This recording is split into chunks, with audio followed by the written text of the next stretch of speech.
Shalom, Kol Halal, Yahweh, Bahasham, Yahweh Shai, Bahasham, Racha HaKwadash. Double honors to the apostles and elders at Great Millstone who rule well. Peace and salutation to the elect, the house of David, as well as the large multitude, the rest of the men, women, and children whom the Lord will have mercy on at the time of his second coming, which is very, very close. All right. And according to Revelation, the 13th chapter, which is a beautiful chapter, all right, we're right there because this chapter gives the rise and fall of Esau, Edom. It is a beautiful chapter, and if you have ears to hear and eyes to see, you can clearly see, all right, that this is Esau receiving his blessing, all right, and overcoming the saints. But there's a little secret in here, all right, and that's what I wanted to bring out, and it shows you that you devils are going to pay. As you can see in the title, all right, Revelation, the 13th chapter, proves that you are going to pay. You are going to go into captivity for your actions. And when I say you, I'm speaking to you Edomites, okay? You so-called self-proclaimed white people, which you didn't start calling yourselves white until the 1600s, all right? And before you started to call yourself Greeks, which you're not the original Greeks, what were you calling yourselves? And that's something, if you ask any so-called white man, what were so-called white people calling themselves before they called themselves Greeks, before they took over that land? And you'll get a silence, because they were Edomites and they were known as Idumeans. They were known as Amalekites. They were known as their true biblical nationality.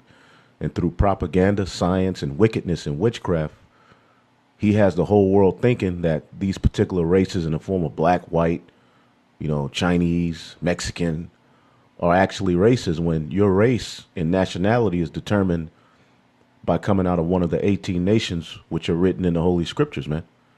All right? Which out of Noah came Shem, Ham, and Japheth, man. So every nation on the planet Earth goes back to one of those particular nations, every person on the planet Earth. Okay, now I'm going to start here at Revelation, the 13th chapter, in the first verse. And we're going to get into that question of what did the so-called Greeks call themselves before they called themselves Edomites. So this is Revelation, the 13th chapter, in the first verse. And I stood up on the sand of the sea, and I saw a beast rise up out of the sea, okay, having 7 heads and 10 horns. And this is the beast system. The dragon, the red dragon that is spoken about, okay, in the Bible, the beast system, okay? And ultimately, you Edomites started as a small serpent in a garden, and you grew to a 10-headed beast. A 7-headed beast with 10 horns, okay, which represents ultimately your system, okay? The ancient Roman Empire, okay, and the vassal states that supported it. Okay, and we have various videos going into the first verse, but for the sake of the time of the lesson, I want to just get to the point, okay? Because when you read verse 2, it says, "In the beast," which represents a rulership, okay, "which I saw was like unto a leopard." In the beginning of Esau's claim to fame in the planet Earth started with who? The Greeks. Let's go ahead and get Daniel, the 7th chapter.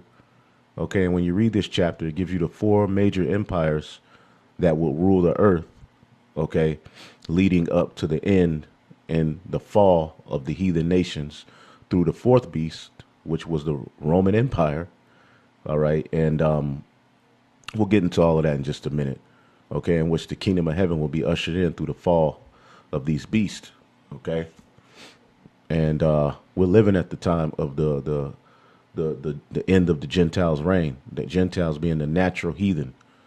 Okay. This is Daniel 7, and I'll just jump to the point. Okay, because you had the Assyrian Babylonian Empire, you had the Persian and the Medes, and then who did you have after that? Daniel 7 and 6. And after this I beheld, and lo, all right, another like a leopard, like a leopard. Okay, and that's representative of the Greeks. Okay, it was the Greco-Roman Empire, but it started with the Greeks. That's why when we read in Revelation the 13th chapter, it says, "The beast which I saw was likened unto a leopard," because that was the beginning of Esau, Edom's claim to fame in the planet Earth, man. Him ruling with the sword ultimately. Okay, the sword perfected. Okay, which had on the back of it four wings, and those are the four generals. Okay, which we'll go into First Maccabees. Those are the four generals. All right, that ruled after Alexander pretty much passed away, man. And Alexander was a murderer, man, a mass murderer, and he conquered so much in so little time. It was like, damn, how did he do this in all of this little time? Well, the spirit of the Lord was on him to do those things. It was all prophecy, okay? And his four generals were Lysimaeus, Cassander, Ptolemy, and the Seleucids. Okay, the Ptolemies, we know that they took over the Egypt. Okay, that's why a lot of the pharaohs you see were Edomites at one point, because what do? They go and they suck the culture, man. Okay, and who came after us? All right, the Antiochus, which came out of the Seleucid Empire. Okay, so the four generals all line up with secular history, man. So, but it says, "And I beheld, and lo, another like a leopard," which is the Greek Empire, which had on the back of it four wings, and the beast had also four heads, and dominion was given unto it. Okay, and then when you read verse 7, it goes into the Roman Empire. Okay, now let's read this again. Verse 2, "And the beast which I saw was like unto a leopard, and his feet were like the feet of a bear." And it's going to end through the bear, all right, which is Gog and Magog, okay, that are going to be a major figurehead in shooting missiles on Babylon the Great, all right, and putting an end to this whole beast system, man, along with various other nations and the beast itself. They're all going to destroy each other, okay? Now, let's go ahead and get First Maccabees, okay? The first chapter. And this is why they don't want you to read the Apocrypha, because it calls names, okay? And these Edomites like to pride themselves in the Greeks and the Romans, but then when you start to link it up this way, they're not interested. They brag in the beginning of civilization was the Greeks, although you had various civilizations before the Greeks, Hamitic cultures, okay, the Israelites, okay, though we were the last nation created at the time of Adam, that was a high functioning rulership. It's just that we fell. Okay, the sons of God, but always through wickedness we fell off. But there's various kingdoms before the Edomites, man. Okay, and you Edomites ruled by the sword more than any of them. Okay, and it says, "And it happened that after Alexander, son of Philip the Macedonian," Philip the Macedonian, man. Let's look this guy up and see if we can find him in secular history. Philip the Macedonian, which was the father of Alexander the Greek. Bam. Okay, ancient history. We'll click on that, and you'll find the history of Philip of Macedon, a true person. Okay, and they took down the original Greeks, which were a Japhetic, dark-skinned Japhetic people. They came out of Japhet. Okay, and you can read his history. Okay, let's go back. Who came out of the land of Chittim, okay, had smitten Darius the king, all right, over the Persians and Medes, and reigned in his stead first over Greece. All right, so first off, let's link something here real quick. Alexander, son of Philip the Macedonian. Let's go ahead and go to the edition of Esther, all right, chapter 16 and 10. And it says, "For Haman, or Ammon, a Macedonian, son of Amadatha, being indeed a stranger from the Persian blood." Now, he wasn't actually of the Persian lineage, but he was high up. All right, when you read, and we're going to go to the story of Esther, he was high up within that empire. Mm-hmm. God, and even when you read it in here, it further explains and pretty much goes into what it was talking about within him being a stranger. Mm-hmm. You know, because when you read this is Artaxerxes that's writing this letter right here. Mm-hmm. So he's esteeming his so-called, we know it's not his brother, but how he looked at Haman to a degree, he's esteeming him very high. Mm-hmm. But at the end all, he gives Haman's intent. And, you know what I'm saying? He goes into Haman's intent afterwards, man. Right. You know, who's an Edomite. That's right. So let's see here. So it says, let's go to Haman in the book of Esther. All right, just so you know, he's basically, this story led to what we know today as Purim. Okay, which Esau, Edomite plan going bad. Okay, in which his own, basically his own plan turned on his own head, man. Right. You see, which is about to happen to him in this time as well. But this is Esther chapter 3:1. It says, after these things did King Ahasuerus promote Haman, the son of Hammedatha, the Agagite. All right, and advanced him. Okay, and advanced him. He was advanced in the Persian Empire. That's why it said he was basically of the Persian. He looked at him as his own blood. Right. And that's something that back then they did. That was a saying. You know, you my blood. What's up, blood? Right. We say that in Oakland, meaning you one of my, you my ace boon coon, basically. It says, and advanced him, and set his seat above all the princes that were with him. So it says, Haman, the son of Hammedatha, an Agagite. So we're gonna look up Agagite. Okay, you want to say something? Yeah, while you're looking that up, just land backing off what you were going into.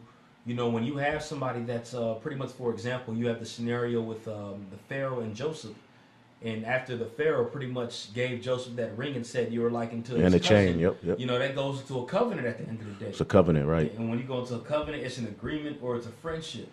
Right. You know, and when you're friends with somebody, you're liking them as a brother. Right. So that's how Ahasuerus looked at Haman. Right. It's a reason why out of all the tributary kings that were under Ahasuerus while he was reigning in the Medo-Persian Empire, you had Haman that was set higher than all those other princes. Right. You know? That's right. So this is Agag, Agag, all right? It says, I will overtop, and who's he going to overtop? He's trying to overtop us on the planet Earth, basically. Okay, but then we just go to the root, which is Agag, okay? King of Amalek, okay? He was a king of Amalek. He was an Amalekite. So look up Amalek in the Bible. See what do they link to. Okay? Let's look up Amalek in the Bible. Genesis 36:12. You want to read for you? If you got it. I'll start at verse 8. Okay, go ahead. This is Genesis chapter 36, verse 8. It says, thus dwelt Esau in Mount Seir. Esau is Edom. Esau is Edom. And these are the generations of Esau, the father of the Edomites in Mount Seir. In Mount Seir. Okay, which who dwelt there before them? The Horites. And what does Horite mean? Cave dweller. You see that? Go ahead. These are the names of Esau's sons. Eliphaz, the son of Adah, the wife of Esau. Reuel, the son of Basemath, the wife of Esau. And the sons of Eliphaz were Teman, Omar, Zepho, and Gatam, and Kenaz. And Timnah was concubine to Eliphaz. Right, and Kenaz is basically, no, that's not it. Go ahead, keep going. Well, when you go into Timnah being the concubine, and it's going to go into Timnah's children, it says to Eliphaz, Esau's son, and she bare Eliphaz Amalek. Amalek. You see that? Amalek. Bam. Let's look up Amalek real quick. Malak. Malak. All right. Dweller in the valley. There you go. Descendants of Amalek, basically. Khan. Grandson of Esau. You gonna say something? Yeah, when you see Amalek, notice when it went into all Esau's wives, and then Esau's son Eliphaz and his wives, and mentioned this concubine that's here named Timnah. You know, and this concubine had a son, and that was Amalek. Now, when you look at Amalek, Amalek now was the chief seat in Israel. I'm sorry, not in Israel, Salakia. Edom. All right. But when you really look at when one is a son of a concubine, He wasn't. So yeah. that child isn't likened to receiving the inheritance, Inheritance, right. and he's considered as a bastard. Right. You know? Right. So when you read in Zechariah, when it says a Right. bastard shall dwell in Right. Ashdod, Right. Zechariah 9 and 6. gone. Let's get it. Zechariah 9 and 6. A bastard shall dwell in Ashdod, and I will cut off the pride of the Philistines. So we're looking at that today. Who dwells in Ashdod right now? Who dwells in our holy land? Who dwells in our land right now? Not only are they just Edomites, but they're Amalekites. And when you go into those Amalekites, those are bastard children. That's right. Of course, that doesn't take away the fact that they're Edomites, because we understand the lineage comes from the father. Yep. But when you go into the arranged marriages and how it was supposed to be, you know, the woman that was brought to lay with that husband and have children with them, those children were pretty much the inheritance was given to them. There you go. For example, you have Hagar and you have Abraham. Abraham. There you go. Did Ishmael get the inheritance? Nope. No. Isaac did. Yep. He was a child. He was of the flesh. Exactly. He wasn't of the spirit. Exactly. There you go. Real quick. This is Ezekiel 36 and 5. Therefore, thus saith the Lord God, surely in the fire of my jealousy have I spoken against the residue of the heathen, and against all Idumea, which have appointed my land into their possession, with the joy of all their despiteful minds, to cast it out for a prey. Bam. And they have that land right now. They're over there in that land. And this is when you get Luke, the 21st chapter, real quick. Luke 21.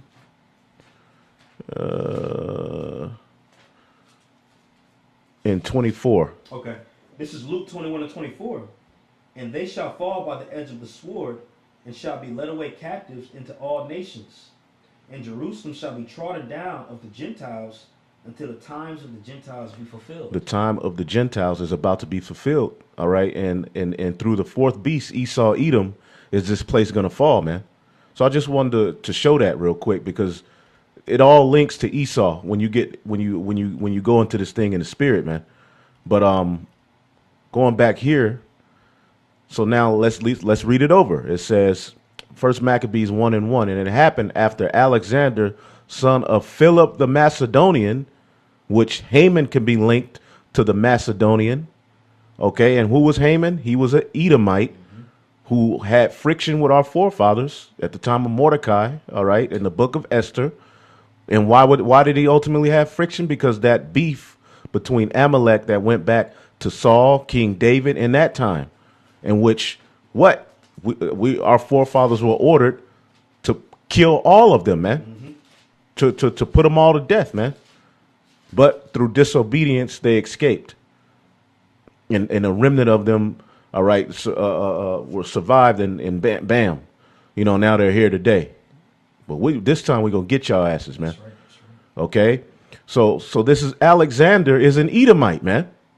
He's an Edomite, which when you read Daniel the 7th chapter, as I was getting into, okay, Daniel the 7th chapter, okay, what did it say in 6? And I beheld, lo, another like a leopard. This is the Greeks, okay, and who did that start with? Philip the Macedonian, and Alexander, his son. Okay, and then the 4 generals. Okay, so these are Edomites. Okay, and after this, what do you have? The Roman Empire. Okay, and I'll get back to Revelation and see. It said the beginning of this beast in Revelation 13 and 2, and the beast which I saw was like unto a leopard. This is the beginning of that beast, man. Leopard.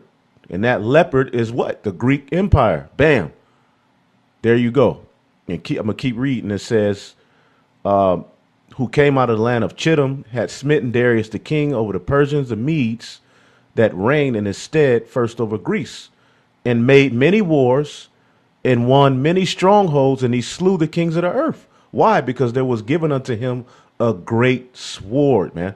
And when we read in Revelation, the 13th chapter, it's going to say the same thing, man. Okay? And he went through the ends of the earth and took spoils of many nations, and so much that the earth was quiet before him. Whereupon he was exalted, and his heart was lifted up. And he became a mighty strong host, and ruled over countries and nations and kings, who became tributaries unto him. Okay? So, and when you keep reading, you know, it basically gives, you know, you the more history, man. Right. Showing you that this man is Esau, Edom, man. That's right. And this all links to secular history, man. So going back to Revelation, all right, now we'll see that this whole chapter is speaking of Edomites. Revelation, the 13th chapter, is speaking of the rise and fall of Edomites.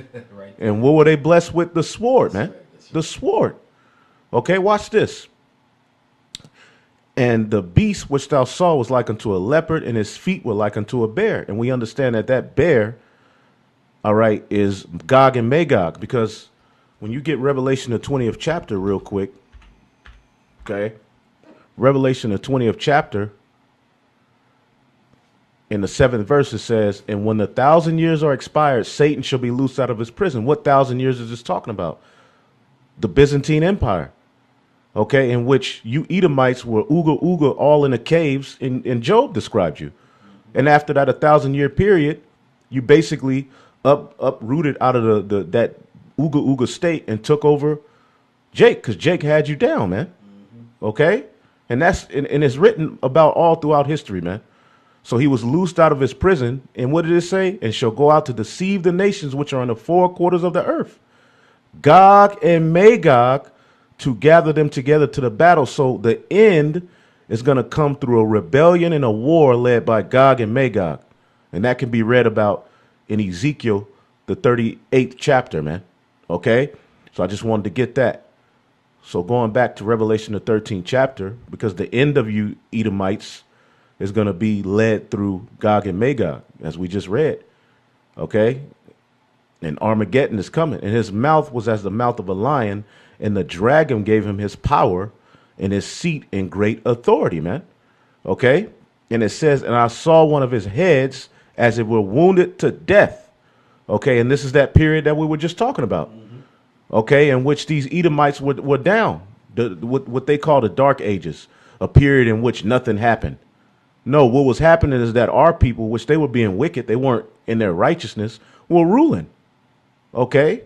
They ruled Spain, Scotland, Portugal, okay, and all of these different areas, man. Europe, and you devils were down, okay?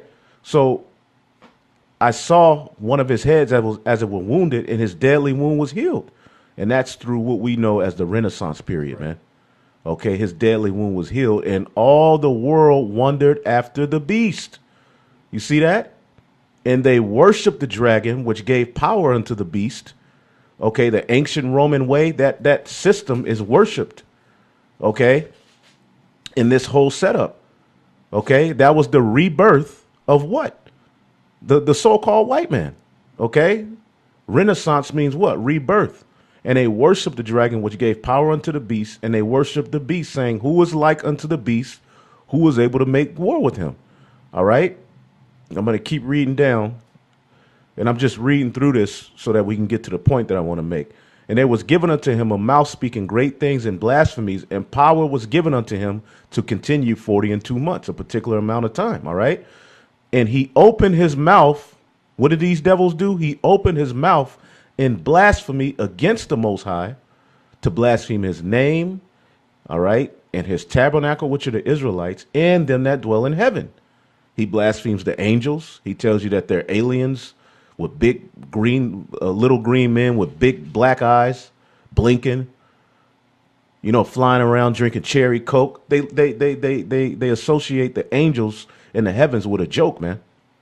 Okay, and verse 7 says, and it was given unto him, it was given unto you devils to make war with the saints and to overcome them. Doesn't it say in Daniel the 7th chapter that he wore out the saints? Okay. And to overcome them, and power was given him over all kindreds and tongues and nations. You see that? So he would be kicking ass, man. He would be given authority to take down the saints and all of the heathen nations, man. And isn't that what this devil has done? Okay. And all that dwell upon the earth, after all of the beatings that he's given people and destroyed them, it's to the point now where they love his ass. Okay? And all the people that dwell on the earth shall worship him, whose names are not written, all right, in the book of the life of the Lamb, slain from the foundation of the world. Okay, so the people who are not written in the book of life are going to worship this system. They're not going to see any end to his system. They're going to love this man. And people love so-called white people. They look at them as they look like above the Most High. His science, his way. This world worships the so-called white man. And it's clear as day. Did you want to say something? Okay. And it says, and here's the point that I wanted to get. Because after all of this ass kicking that you've done, okay, the scripture says something. It says, if any man have an ear, let him hear. And what does that mean? Okay, for those who are in the spirit, man, because not everybody has ears to hear and eyes to see what this book is really talking about. What did it say? He that leadeth into captivity shall go into captivity. You see that? He that leadeth into captivity. How are we led into captivity?